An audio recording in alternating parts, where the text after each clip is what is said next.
Assalamualaikum warahmatullahi wabarakatuh. Perkenalkan, nama saya Nyimas Larasati. Di sini saya akan menjelaskan bab 1 tentang Enterprise Risk Management. Makhluk hidup secara natural akan mengantisipasi dan mengelola risiko. Sebagai contoh, jika kita keluar mengendarai mobil, maka kita akan waspada dengan kondisi sekitarnya. Jika dari arah yang berlawanan ada mobil yang agak ke tengah jalannya, kita akan menghindari mobil tersebut dengan jalan mengendarainya agak ke kiri, supaya tidak terjadi tabrakan. Konon, binatang mempunyai indera keenam yang bisa mendeteksi risiko lebih baik dibandingkan manusia. Bagaimana dengan organisasi? Organisasi tidak mempunyai kemampuan mengelola risiko seperti halnya manusia atau makhluk hidup mengelola risiko. Karena organisasi bukan makhluk hidup, tugas dari manajer suatu organisasi adalah membuat agar organisasi bisa mengantisipasi dan mengelola risiko sebagaimana halnya makhluk hidup mengelola risiko yang dihadapinya. Dengan kata lain, tugas manajer adalah membuat organisasi menjadi sadar risiko sehingga risiko bisa diantisipasi dan dikelola dengan baik. Pengertian manajemen risiko dan Enterprise Risk Management.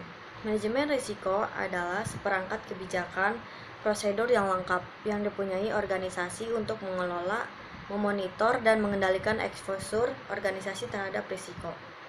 Enterprise Risk Management adalah kerangka yang komprehensif terintegrasi untuk mengelola risiko kredit, risiko pasar, modal ekonomis, transfer risiko untuk memaksimumkan nilai perusahaan. Elemen manajemen risiko organisasi.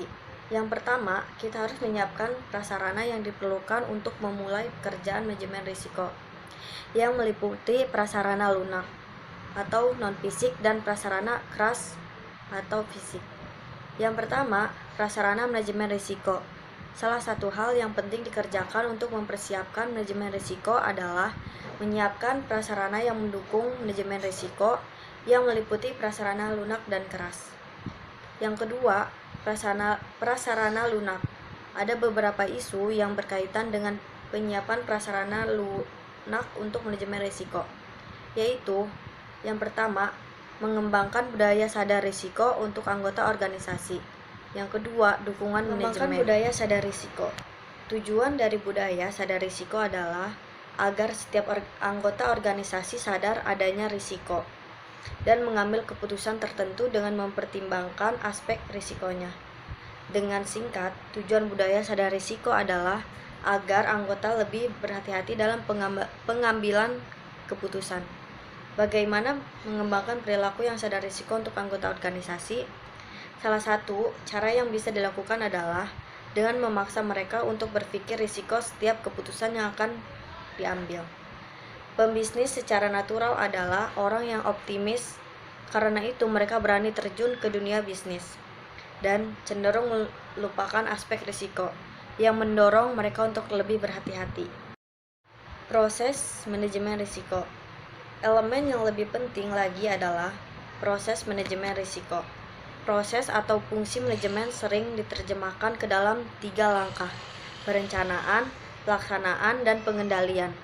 Mengikuti kebiasaan tersebut, proses manajemen risiko juga bisa dibagi ke dalam 3 tahap, yaitu perencanaan, pelaksanaan, dan pengendalian manajemen risiko. Yang pertama, perencanaan. Perencanaan manajemen risiko bisa dimulai dengan menetapkan visi, misi, dan tujuan yang berkaitan dengan manajemen risiko. Kemudian, perencanaan manajemen risiko bisa diteruskan dengan penetapan target, kebijakan, dan prosedur yang berkaitan dengan manajemen risiko. Akan lebih baik lagi jika visi, misi, kebijakan, dan prosedur tersebut dituangkan secara tertulis. Dokumen tertulis semacam itu memudahkan pengarahan sekaligus menegaskan dukungan manajemen terhadap program manajemen risiko. Yang kedua ada pelaksanaan. Pelaksanaan manajemen risiko meliputi aktivitas operasional yang berkaitan dengan manajemen risiko, proses identifikasi dan pengukuran risiko. Kemudian diteruskan dengan manajemen atau pengelolaan risiko merupakan aktivitas operasional yang utama dari manajemen risiko. Identifikasi, pengukuran, dan manajemen risiko akan dibicarakan lebih detail di bagian 2, 3, dan 4 dari modul ini. Bagian 4 khusus membicarakan ilustrasi bagaimana perusahaan menerapkan manajemen risiko secara terencana dan sistematis di organisasinya.